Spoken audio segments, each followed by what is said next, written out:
Welcome to a lesson with Dr. Powell. Let's take a look at how we can show that the derivative of x to a power, a real number power, as long as that real number is not equal to 0, is simply n times x to the n minus 1. The power comes down, and we've subtracted 1 from the exponent there. Okay, how can we show this in general, where n is any real number? What we use is the idea that we can rewrite x to the n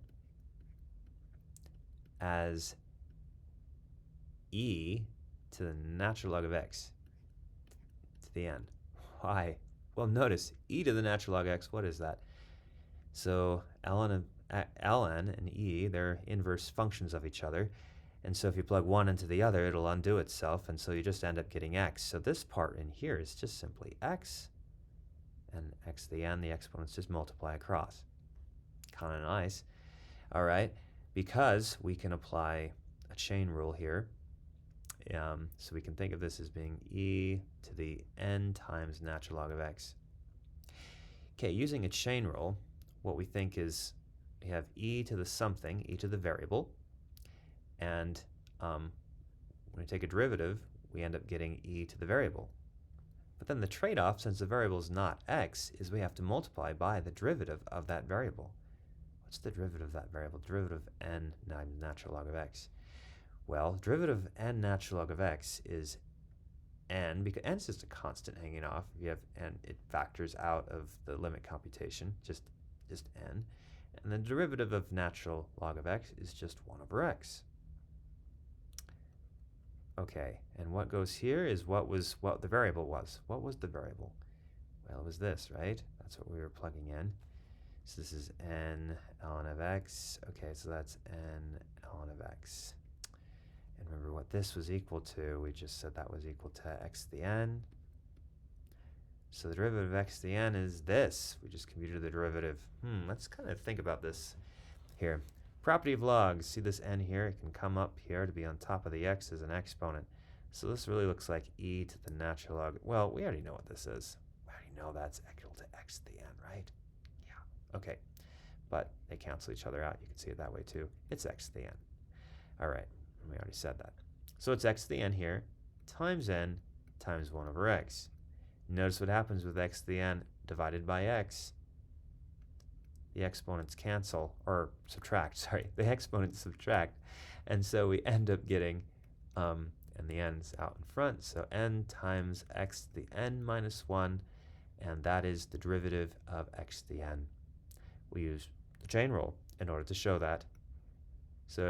And we used the fact that we knew that the derivative of e to the variable was e to the variable. And we also used the fact that we knew what the derivative of natural log of x was. It's 1 over x. And there we have it. So in particular, we can use this for, x to the pi, right? Or x to the negative square root of 3. We could compute these derivatives. This would be pi times x to the pi minus 1. This guy right here would be negative square root of 3 times x to the negative square root of 3 minus 1. Of course, we exclude the case when n is equal to 0. This wouldn't work in that case. I mean, x to the 0 is just 1 anyway, and the derivative of that guy is just 0. So we still know how to take the derivative of this. But notice how this rule just would not work in this case. You could try it out here. Let's see. What do we have? We have 0 out. Let's see.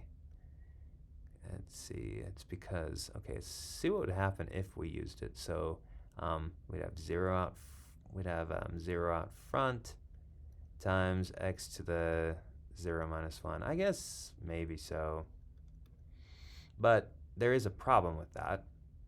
And the problem is that this right here is not well defined when x is equal to 0. However, the derivative is well defined when x is 0.